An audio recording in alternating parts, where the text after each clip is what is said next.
सोहनपुर नामक गांव में सुमन नाम की एक लड़की रहा करती थी। सुमन जब 5 साल की थी तभी उसकी मां का देहांत हो गया था और सुमन के पिता मोहन ने उसकी देखरेख करने के लिए ललिता नाम की एक औरत से दूसरी शादी कर ली थी। कुछ महीनों बाद ललिता ने भी एक बेटी को जन्म दिया जिसका नाम विशाखा रखा गया। समय ऐसे ही गुजरता रहा और समय के साथ साथ ललिता और विशाखा दोनों सुमन के साथ बहुत बुरा व्यवहार करने लगे। वे लोग सुमन को बिल्कुल भी पसंद नहीं करते थे। शुरू में ललिता सुमन के पिता के सामने सुमन को प्यार करने का दिखावा करती थी, लेकिन उसके पिता की कुछ समय पहले ही मृत्यु हो जाने के बाद वे लोग सुमन से नौकरानी के जैसा काम करवाते थे। तभी सुमन एक दिन घर के बाहर झाड़ू मार रही थी, तभी उसकी सौतेली माँ ललिता वहाँ आती है और कहती है, अरे ओ मनहूस, आज क्या दिन भर झाड़ू मारते निकाल देगी? घर में कोई और काम नहीं है क्या? माँ, पर मैं तो सुबह से ही काम कर रही हूँ। देखिए ना, बाहर कितना गंदा है, इसलिए मैं बस झाड़ू मारकर आ ही रही हूँ।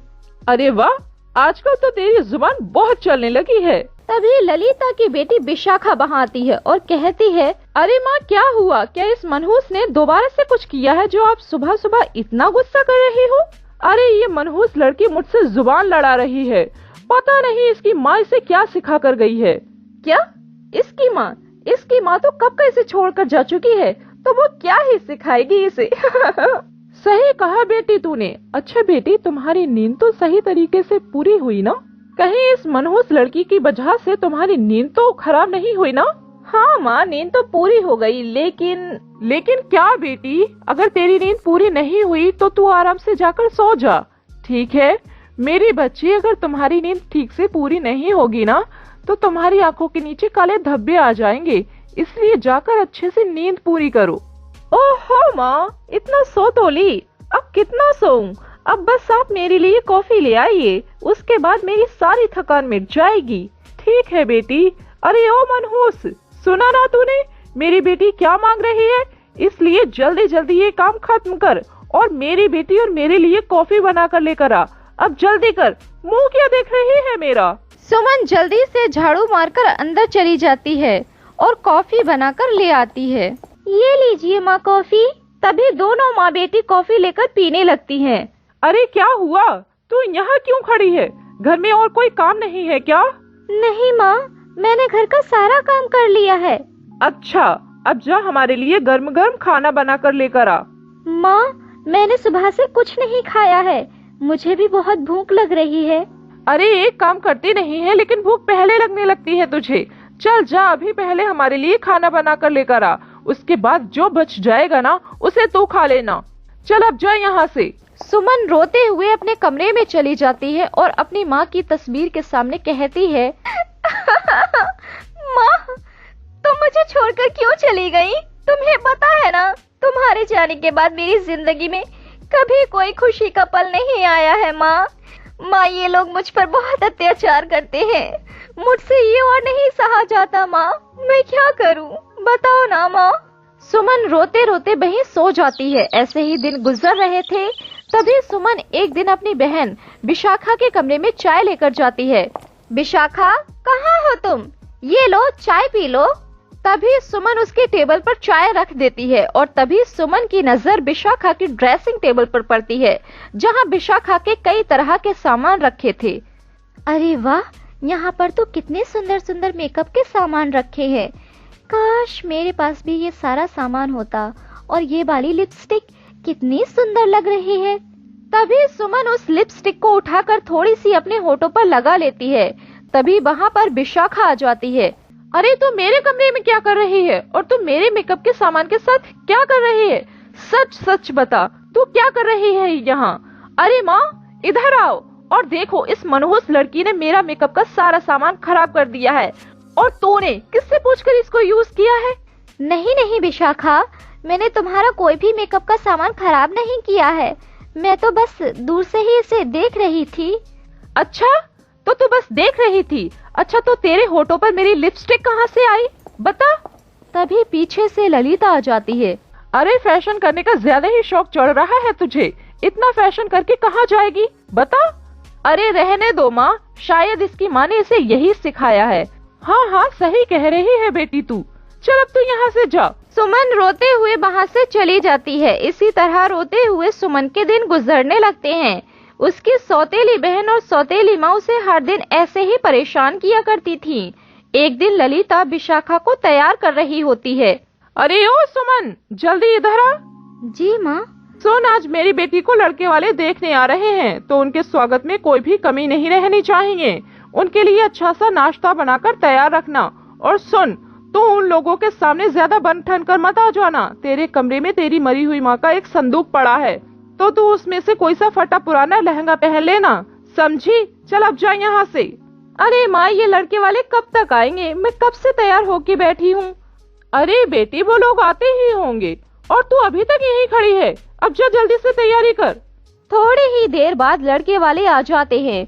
बेटी, लगता है वो लोग आ गए, अब तुम जल्दी से तैयार हो जाओ। उसके बाद ललिता बाहर जाकर लड़के वालों का स्वागत करती है। कुछ देर बातचीत करने के बाद लड़के की माँ बोलती है, अरे बहन जी, बातें तो होती ही रहेंगी, लेकिन जरा अपनी बेटी को भी बाहर बुलाइए। अरे हाँ हाँ, अभी बुलाती हूँ। अरे विशाखा बेटा, जरा बाहर आओ। तभी विशाखा वहाँ आ जाती है और उन सबके साथ वहीं पर बैठ जाती है। इधर सुमन अपनी माँ का संदूक खोलती है।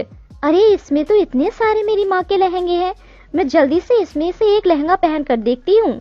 सुमन जैसे ही उसमें से एक लहंगा पहनती है तो उस लहंगे में से एक रोशनी निकलती है और सुमन एक बहुत खूबसूरत दुल्हन के रूप में बदल जाती है। अरे ये क्या हुआ, मैं अचानक से इतनी सुंदर कैसे दिखने लगी? तभी ललिता सुमन को आवाज लगाती है, अरे सुमन, कहाँ हो? जल्दी से यहाँ चाय लेकर आओ। अरे अब मैं क्या करूँ, मैं ऐसे बाहर कैसे जाऊँ? चलो छोड़ो, मैं ऐसे ही बाहर चली जाती हूँ। अगर देर हो गई तो माँ गुस्सा हो जाएंगी। तभी सुमन उसी लहंगे में लड़के वालों के सामने चाय लेकर आ जाती है। ये लीजिए आपके लिए चाय। सुमन बहुत ही सुंदर लग रही थी और सबकी नजर सुमन पर ही थी। तभी ललिता बोलती है, अरे अब तो यहाँ क्यों खड़ी है? चल जा अब यहाँ से। अरे बहन जी, आपने मुझे बताया नहीं कि आपकी एक और बेटी है, वो भी इतनी सुंदर। अरे ऐसी कोई बात नहीं है बहन जी। अरे बेटी, तुम्हारा नाम क्या है? मेरा नाम सुमन है। अरे वाह, कितना प्यारा नाम है, बिल्कुल तुम्हारी तरह। अच्छा, अब हो गया तेरा, अब जा यहाँ से। अरे कोई बात नहीं बहन जी, सुमन बेटी को भी यहीं बैठे रहने दीजिए। और बेटी, तुमने चाय बहुत अच्छी बनाई है, वाह, मजा आ गया। सच में माँ, मैंने इतनी अच्छी चाय कभी नहीं पी। अब मैं सुमन से ही शादी करूँगा। अरे आप ऐसे कैसे कह सकते हो? आप तो यहाँ मुझे देखने आए हो ना? अरे हाँ बहन जी, ये कैसी बात हुई? देखिए बहन जी, मेरे बेटे को आपकी बेटी सुमन पसंद आई है, इसलिए अब मैं इसमें कुछ नहीं कर सकती। इसलिए अब मेरे बेटे की शादी आपकी बेटी सुमन से ही होगी और हमें कुछ नहीं चाहिए, इसलिए हम अगले महीने ही इन दोनों की शादी करवा देंगे। इतना कहकर लड़के वाले वहाँ से चले जाते हैं। तभी उनके जाते ही ललिता और विशाखा सुमन पर अत्याचार करने लगती हैं। अरे मनहूस लड़की, ये सब बता, तूने ऐसे कैसे किया? तू इतनी जल्दी इतनी सुंदर कैसे हो गई? अब जल्दी बता, वरना मैं तुझे छोड़ूंगी नहीं। सुनाई नहीं दे रहा तुझे? जल्दी बता, मेरी माँ क्या पूछ रही है, जवाब दे। माँ, मुझे कुछ नहीं पता, मेरा विश्वास कीजिए, मैंने कुछ नहीं किया। मैंने तो बस अपनी माँ का पुराना लहंगा पहना था और उसे पहनते ही ये सब हो गया। मुझे इस सब के बारे में कुछ नहीं पता। अच्छा, तो ऐसी बात है तो तू अपनी माँ का पुराना लहंगा मुझे भी ला कर दे, मैं भी इसे पहनकर सुंदर बनना चाहती हूँ। दे। हाँ, और एक लहंगा मुझे भी दे, मैं भी सुंदर दिखना चाहती हूँ। तभी सुमन अपनी मरी हुई माँ के संदूक में से लहंगा निकालकर उन दोनों माँ बेटी को भी लहंगा दे देती है। जैसे ही ललिता और विशाखा उन लहंगों को पहनती है तो दोनों माँ बेटी एकदम बदसूरत हो जाती हैं। अरे माँ, आप इतनी बदसूरत कैसे लग रही हो? अरे बेटी, तू भी एकदम बदसूरत लग रही है। ये हमारे साथ क्या हो गया? इन लहंगों को पहनते ही हम दोनों इतने बदसूरत क्यों लग रहे हैं? हम तो इन लहंगों को पहनकर सुंदर बनना चाहते थे, लेकिन ये क्या हो गया? तभी वहाँ पर सुमन की माँ की आत्मा प्रकट हो जाती है और कहती है, ललिता, क्योंकि ये कोई मामूली लहंगा नहीं बल्कि जादुई लहंगा है, और ये लहंगा पहनने से जिसके मन में जो होता है वही उसके चेहरे पर भी दिखाई देने लगता है। सुमन बेटी, तुम्हारा मन पानी की तरह साफ है, इसलिए इसे पहनते ही तुम्हारी मन की सुंदरता तुम्हारे चेहरे पर दिखाई देने लगी। लेकिन इन दोनों माँ बेटी का मन तो एकदम कोयले की तरह काला है, इसलिए इनकी ये हालत हुई है। इसलिए अब इन्हें जिंदगी भर ऐसे ही रहना होगा। इतना कहकर सुमन की माँ की आत्मा वहाँ से गायब हो जाती है और ललिता और विशाखा को उनके कर्मों की सजा मिल जाती है। और कुछ ही दिनों में सुमन की शादी उसी लड़के से बहुत ही धूमधाम से हो जाती है और वो दोनों खुशी खुशी अपना जीवन बिताने लगते हैं। एक बार की बात है, किसी गांव में मोहिनी अपने पति, सास और बेटी करिश्मा के साथ रहा करती थी। एक दिन मोहिनी अपने पति के साथ किसी रिश्तेदार के घर जा रही होती है।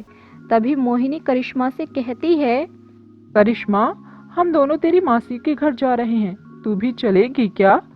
नहीं मम्मी, आप दोनों जाओ। आज मेरी दोस्त का बर्थडे है, इसलिए मैं उसकी बर्थडे पार्टी पर जा रही हूँ। थोड़ी देर बाद मोहिनी अपने पति के साथ चली जाती है। रात को मोहिनी और उसका पति घर लौट रहे थे। तभी उसकी नज़र एक 12 साल की लड़की पर जाती है। वो लड़की सड़क किनारे रो रही होती है। तभी मोहिनी अपने पति से कहती है, देखिए जी, बेचारी लड़की इतनी रात गए सड़क किनारे रो रही है, हमें उसके पास जाकर उसकी परेशानी पूछनी चाहिए। हाँ, तुम बिल्कुल सही कह रही हो। उसके बाद दोनों उस लड़की के पास जाते हैं। सुनो लड़की, तुम्हारा नाम क्या है? मेरा नाम प्रार्थना है। लेकिन तुम इतनी रात को खड़ी होकर क्यों रो रही हो? मैं अपने चाचा चाची के साथ रहती थी, लेकिन मुझे पता चला कि एक सड़क दुर्घटना में मेरे चाचा चाची की मौत हो गई है। अब उनके बिना मैं कैसे रह पाऊंगी? मेरा तो इस दुनिया में उनके सिवा कोई नहीं था।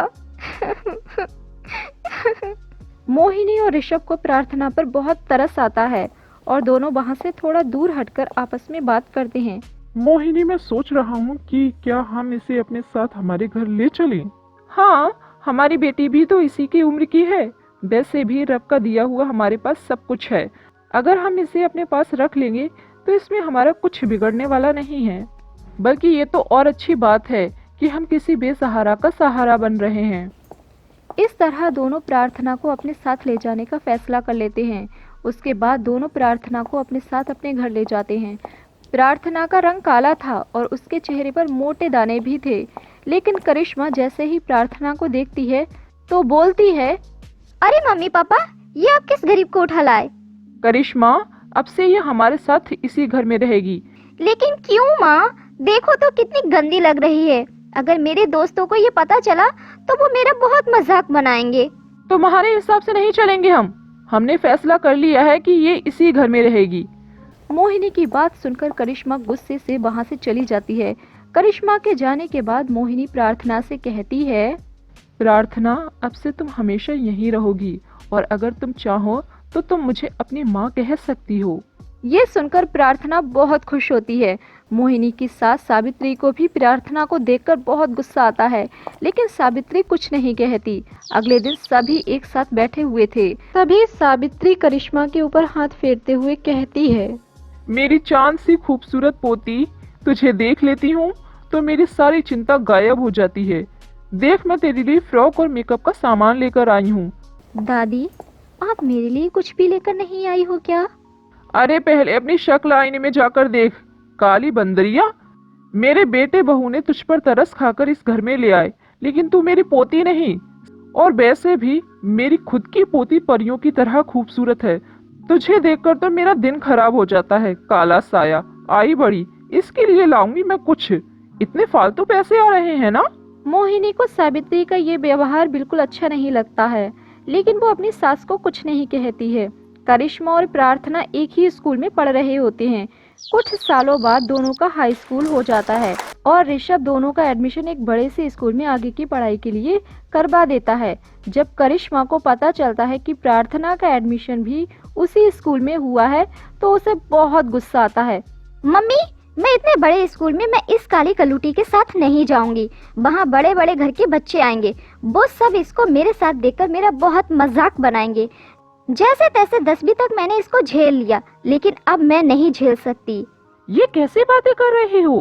प्रार्थना तुम्हारी बहन है। ये मेरी बहन नहीं है, इसे आप दोनों सड़क से उठाकर लाए हो। करिश्मा, अगर प्रार्थना देखने में खूबसूरत नहीं तो क्या हुआ? ना जाने तुम हमेशा उसके साथ बुरा बर्ताव क्यों करती हो। अच्छी शक्ल होना या ना होना खुद के हाथ में नहीं है। चाहे कुछ भी हो तुम आगे की पढ़ाई भी एक साथ ही करोगी, और अब मुझे इस बारे में कोई बात नहीं करनी है। इस तरह फैसला हो जाता है कि दोनों आगे की भी पढ़ाई एक साथ ही करेंगी। अगले दिन दोनों साथ में स्कूल जा रही होती हैं। करिश्मा रास्ते में प्रार्थना को खरी खोटी सुनाते हुए जा रही थी। देख, तू मेरे साथ जा तो रही है, लेकिन किसी को मत बताना कि तू मेरे साथ मेरे ही घर में रहती है। तू बस इतना बोल देना कि तू हमारे पड़ोस वाले घर में रहती है। करिश्मा, बेशक मैं तुम्हारी सगी बहन नहीं हूँ, लेकिन मैं तुम्हें अपनी बहन मानती हूँ। हम दोनों को एक साथ प्यार से रहना चाहिए, लेकिन तुम काले चेहरे की वजह से तुम हमेशा मुझसे नफरत करती हो। चेहरे की वजह से भी नफरत करती हूँ, और तेरे आ जाने से हमेशा मम्मी मुझे डांटती रहती हैं। ये भी अच्छा नहीं लगता। और हाँ, कभी सोचना भी मत कि मैं तुझे कभी अपनी बहन मानूंगी। तो मेरी कुछ नहीं लगती, चल मुझसे दूर हट। इतना बोलकर करिश्मा आगे आगे चलने लगती है। थोड़ी देर बाद दोनों स्कूल पहुंच जाती हैं। स्कूल पहुंचते ही सारी लड़कियां प्रार्थना की तरफ देखने लगती हैं और आपस में बात करते हुए हंसने लगती हैं। इस स्कूल में सभी लड़कियां प्रार्थना का मजाक बनाती थीं। उनके साथ मिलकर करिश्मा भी उनका मजाक बनाती थी। प्रार्थना बहुत रोती थी, लेकिन वो कभी भी मोहिनी को इस बारे में नहीं बताती थी। एक दिन प्रार्थना मोहिनी के साथ बाहर जाने के लिए तैयार हो रही होती है। तभी करिश्मा आ जाती है और हंसते हुए बोलती है, तू क्यों तैयार हो रही है? कुछ फर्क नहीं पड़ने वाला। तेरे चेहरे पर जाकर मेकअप गुम हो जाता है। तू कितना भी मेकअप लगा ले, तेरी शक्ल नहीं बदलने वाली, और ना ही तेरे चेहरे का रंग। इस तरह करिश्मा प्रार्थना का मजाक बनाकर वहां से चली जाती है। थोड़ी देर बाद प्रार्थना मोहिनी के साथ बाहर चली जाती है। इसी तरह कुछ दिन बीत जाते हैं और प्रार्थना की क्लास में पढ़ने वाली नीलम का जन्मदिन आ जाता है। नीलम अपने जन्मदिन पे क्लास की सभी लड़कियों को बुलाती है। नीलम की जन्मदिन पार्टी में करिश्मा और प्रार्थना अच्छे से तैयार होकर जाते हैं। तभी कुछ लड़कियां प्रार्थना को देखकर बोलती हैं, देखो देखो वो लड़की, इसे देखकर हमारा मूड खराब हो जाता है। वैसे मैंने नीलम को कहा था इसे अपनी बर्थडे पार्टी पर मत बुलाना, लेकिन उसने इसे इनवाइट करके पूरे फंक्शन की वॉट लगा दी। वैसे करिश्मा, ये लड़की हमेशा तेरे साथ ही रहती है, ऐसा क्यों? कहीं ये तेरी बहन तो नहीं? अरे नहीं नहीं माही, ये तुम्हें किस एंगल से मेरी बहन नजर आ रही है? ये काली बंदरिया, और मैं इतनी खूबसूरत। करिश्मा की ये बात सुनकर सारी लड़कियां हंसने लगती हैं। ये सब सुनकर प्रार्थना को बहुत बुरा लगता है और वो रोते हुए वहां से चली जाती है। प्रार्थना एक बगीचे में जा बैठती है। मेरे चेहरे की वजह से दादी और करिश्मा मुझसे इतनी नफरत करती हैं। मैं जब से यहाँ आई हूँ उसी दिन से मैंने करिश्मा को अपनी बहन माना, लेकिन ये तो हमेशा मेरा मजाक ही बनाती रहती है। पहले तो अकेली मजाक बनाती थी, लेकिन अब तो स्कूल की लड़कियों के साथ मिलकर मेरा मजाक बनाने लगी है। तभी प्रार्थना की नजर दूर खड़ी एक नागिन परी पर जाती है। नागिन परी बहुत परेशानी के साथ वहां खड़ी रहती है। प्रार्थना नागिन परी के पास जाती है और बोलती है, क्या हुआ और आप कौन हो? मैं नाग परी लोग की नागिन रानी परी हूँ। मेरी 3 बेटियों को यहाँ की जादूगरनी ने एक फ्रॉक के रूप में बदल दिया है और उन्हें अपने साथ अपनी गुफा में लेकर चली गई है। और जादूगरनी बहुत शक्तिशाली है, इसलिए मैं अकेले उसका मुकाबला नहीं कर सकती हूँ। और मैं एक नागिन परी हूँ, इसलिए मैं उस गुफा के अंदर नहीं जा सकती। मेरी जादुई छड़ी भी नाग परी लोक में ही रह गई है। मुझे समझ में नहीं आ रहा कि मैं उस जादूगरनी के चंगुल से अपनी बेटियों को कैसे छुड़ाऊं। आप परेशान मत होइए नागिन रानी परी, मैं आपकी मदद जरूर करूंगी। बस आप मुझे उस जादूगरनी की गुफा तक पहुंचा दीजिए। उसके बाद नागिन रानी परी प्रार्थना को उस जादूगरनी की गुफा के बाहर छोड़ देती है। प्रार्थना जादूगरनी की गुफा के अंदर जाती है और जादूगरनी के ऊपर मिर्ची पाउडर छिड़क कर उसे रस्सी से बांध देती है। सुन लड़की, नागिन रानी परी की मदद करके तुझे कुछ नहीं मिलेगा, और तूने मेरे साथ ज्यादा चालाकी करने की कोशिश की तो मैं तेरे टुकड़े टुकड़े कर दूंगी। मैं तो कहती हूँ तो मेरी मदद कर, मैं तेरा घर सोने के सिक्कों से भर दूंगी। तू चाहे कुछ भी बोल, मैं तेरी मदद नहीं करने वाली। मुझे किसी भी चीज का लालच नहीं है। मैं तो बस यहाँ नागिन परी के मकसद से आई हूँ और वो मकसद पूरा करके ही जाऊंगी। इतना बोलकर प्रार्थना जादूगरनी की गुफा में आग लगा देती है और तीनों फ्रॉक को लेकर बाहर आ जाती है। जादूगरनी की आग में झुलसकर मौत हो जाती है। बाहर आते ही नागिन रानी परी की तीनों बेटियां अपने असली रूप में आ जाती हैं। बेटी, तुमने इतने साहस के साथ मेरी मदद की, ये कोई और नहीं कर सकता था। मेरी तीनों बेटियां अपनी शक्तियों को मिलाकर तुम्हें एक फ्रॉक देंगी, उसके बाद तुम खूबसूरत हो जाओगी। और हाँ, इस फ्रॉक को पहनने के बाद शारीरिक कष्ट भी दूर हो जाते हैं। इसके बाद नागिन रानी परी की तीनों बेटियां अपनी शक्ति मिलाकर एक जादुई फ्रॉक बनाती हैं और प्रार्थना को दे देती हैं। प्रार्थना नागिन रानी परी और उसकी तीनों बेटियों को धन्यवाद करती है और फ्रॉक लेकर वहां से चली जाती है। प्रार्थना अपने कमरे में जाती है और फ्रॉक पहन लेती है। उसके बाद प्रार्थना परियों की तरह खूबसूरत हो जाती है। तभी प्रार्थना को मोहिनी के रोने की आवाज आती है। प्रार्थना भागती हुई मोहिनी के पास जाती है और वो देखती है करिश्मा का एक हाथ टूटा हुआ है। माँ माँ माँ, ये सब कैसे हुआ? करिश्मा करिश्मा सीढ़ियों से उतर रही थी, तभी उसका पैर फिसल गया, जिसकी वजह से इसका एक हाथ टूट गया है। मुझे तो समझ ही नहीं आ रहा अब इसका क्या होगा। माँ, मेरे पास जादुई फ्रॉक है जिसे पहनने से शारीरिक कष्ट भी दूर हो जाते हैं।